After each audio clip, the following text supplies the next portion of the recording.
Hi Moglets! It's been a while since we took a look at Diluc, but he has a new outfit. Wanted to check that out. It is Genshin's first premium outfit. He has like new idle animations and some new different animations, I guess, so we're gonna go ahead and grab it. We did also recently get him up to C3, I believe. I don't think I've really checked him out since C0, maybe C1, but so yeah, we'll do a little showcase as well, try and build him up. But yeah, let's go ahead and purchase it. There it is. We also got like a little summon animation, which is unrealistic because that's way too cheap to get a 5-star. He is still in his default outfit. We would have to equip it, but I guess before we do that, we should take a look at like what his stuff looks like now. So yeah, pretty normal. I forgot if his burst also gets something or if his burst is the only thing that gets something, but there's that anyway. Also, since this is a pretty visual focused video, I am trying to record this one in 4K. We'll see how it goes. But also he should have some new idle animations, which I guess we just have to wait. We could also just go in the character archive. So there he is, tightening his gloves. That's it. There's the eagle animation. So will he have another one in addition to these, or will he just have, because those gloves already look pretty tight. They're like literally shackled with chains.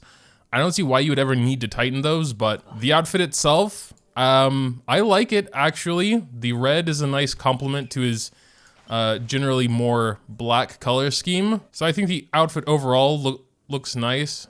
Okay, yeah, a different sort of glove tightening. So it's like a wrist tightening at this point. But let's see what else he has here. Yeah, there's the wrist tightening again. No, it's still just the, I don't know if I'm just getting unlucky or, oh wait, here we go. Another eagle animation. Oh. The eagle dropped a scroll for him to read. What's on that scroll? Wait a minute. I want to know your secrets, Diluc. Oh, interesting.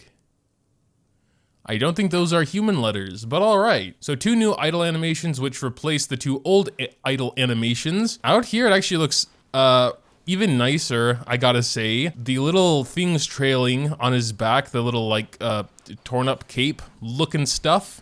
Let's check out his E's again. Oh yeah, they're different. I mean, I think it's only the colors that are that different. I'll try and have like a side by side. It might be sharper as well, but the flames are definitely darker. Gotta go reacquire his burst to look at that. All right, we got his burst. Let's go ahead and check that out. Ooh, okay.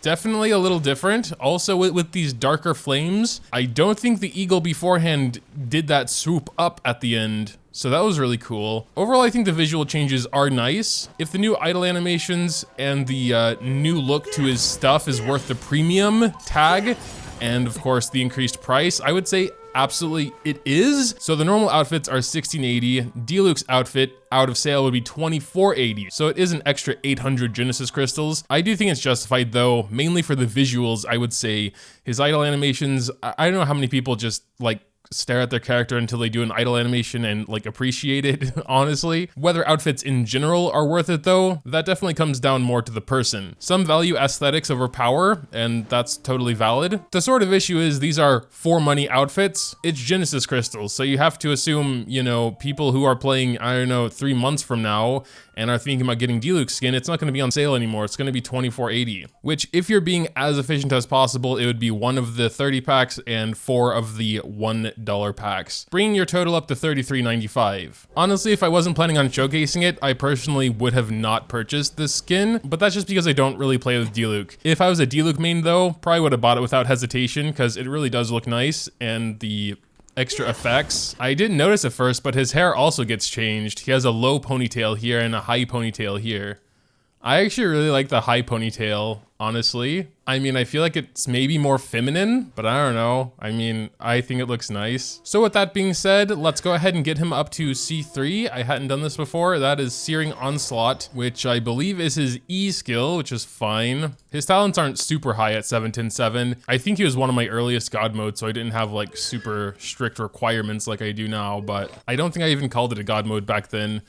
Let's go ahead and decide on weapon first though. I mean, visually, Wolf's Gravestone suits him even better than it did before, and I think it's gonna be a generally good weapon anyway. Don't really gotta think about it. My Wolf's Gravestone is also R4, so I don't think Red Horn is gonna beat it. So there we go, Wolf's Gravestone.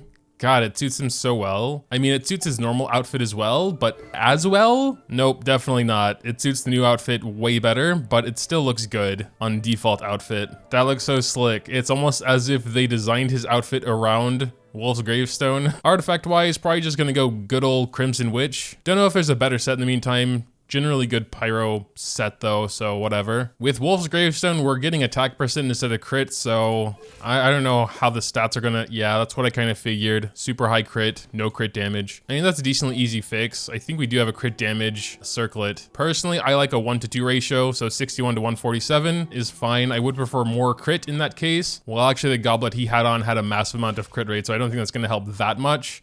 But yeah, an extra 5% can go a long way. And now we have a pretty close to 1-to-2 ratio. 105 Element Mastery, would prefer a little more, but I guess we could get our C2 Kazuha in there to bump it further. Also, I think Diluc is another rare case where C6 Binny might actually be beneficial, because he'll continue to do pyro attacks even when his burst buff ends. Oh, actually, after rereading his talents, he can technically have 100% uptime. For the infusion, which now that I think about it, I'm having a little bit of deja vu because I think I already had this revelation like a year and a half ago. Yelan for Vaporize, Binny for the swirl and attack boost, Kazuha for Elements Mastery, and also boosts. We should also talk about the Constellations we have gotten since then. This is a pretty straightforward one, 15% extra damage to opponents whose HP is above 50%. Nothing really to think about there. If they're above 50, he'll do extra damage. His C2 is more complicated though. When Diluc takes damage, his attack is increased by 10 and his attack speed is increased by 5, lasts for 10 seconds. This effect can stack up to 3 times and can only occur once every 1.5 seconds. I've heard this buff will proc even if he doesn't actually take damage. If he has a shield and the shield gets hit, he'll still get the buff even though he doesn't take damage. Which is why I've also heard Serpent Spine is a good option for him. But Serpent Spine and his C2 would not work together at all. So that is something I want to try real quick, although it'll probably be one of those constellations I never actually optimize for because it'll just happen on its own probably. Like I get hit around from time to time. This would actually be much easier to see with some weaker enemies that don't almost one-shot Zhongli's shield. Yeah, how about these guys? First of all, I'm gonna get the shield way over here so that it doesn't give me any buffs from Zhongli's artifact set. 2819 is apparently his buff. Here we go. Boom, 2913. I'm pretty sure, there we go, another hit, but still 2913. Come on, hit me again. Okay, now we're at 3007 again. There's another hit.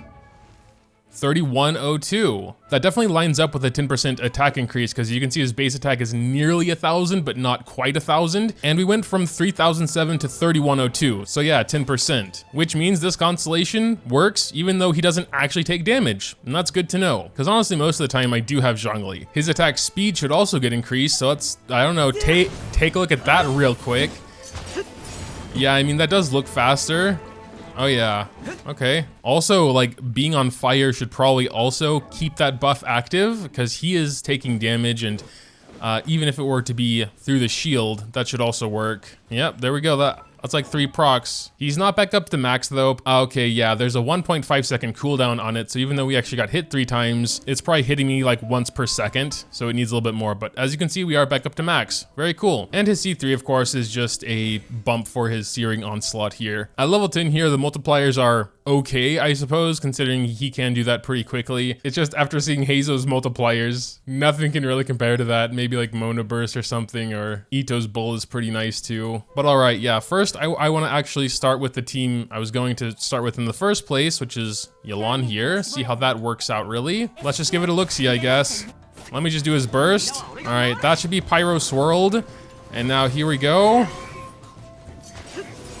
Yeah, okay, that nothing really worked out there. Everything was also too slow. Kazuha's buff really doesn't last that long, so I gotta be fast with it. Guess I could just try doing this maybe further away from him. So then that works out and it swirls Pyro immediately, and then we go to boom and do this and boom that and this and that and maybe try a little burst here. Oh, that won't vaporize, unfortunately. How about just some basics? I mean, ooh, what the hell? Was that a 57k non-vape?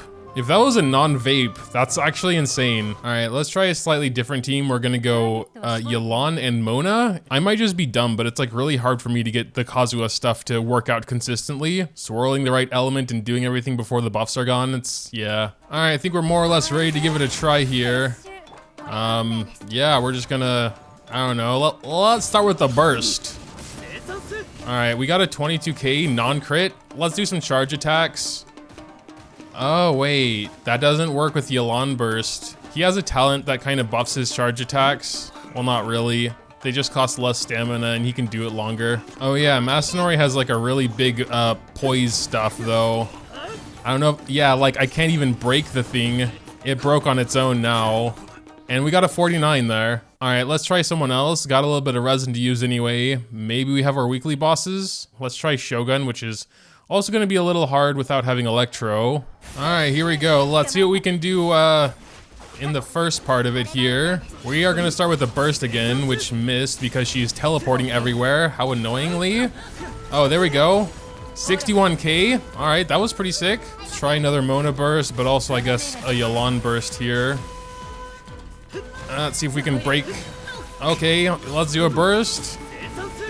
Hey, the burst never crits for some reason. And she has her shield. We got a good amount of damage on her though, I guess. Yeah, I mean, okay, you can still break the thing decently easily without Electro as well, as long as you have some elements going on. Oh, her shield's gone. Now's our chance here. See if we can get anything nice with his burst. I didn't see, but yeah. Not bad, not bad. But yeah, turned out pretty well. Our Diluc did die, as you can see down there. That was just me being careless. Guess we can also see how he handles some normal enemies on his own here. Well, I guess with Zhongli Shield. Helped for that buff. Let's try a burst here. I mean, looked pretty solid to me. Yeah, okay, they all just got obliterated. Not really surprised. Hello, Mr. Ruin Guard. Mind if I test some damage on ya? Cause Zonk, 64k with the initial hit of his burst. Finally it crit once. Considering how big its AoE is, I'd say that's pretty dang good. But alright, I guess that'll pretty much do it. Again, was essentially just mostly a visual thing. Wanted to do a little showcase as well to talk about his Constellations and just see. Even though he's one of the OG DPSs, I still think he's fine, despite my own personal preference of not using him very often. But yeah, what do you think about this outfit? Good, bad, not worth the $34? But yeah, let me know your thoughts. Dropping a like or subscribing to the channel if you enjoyed is always greatly appreciated as well. Thanks, as always, for watching, and until next time.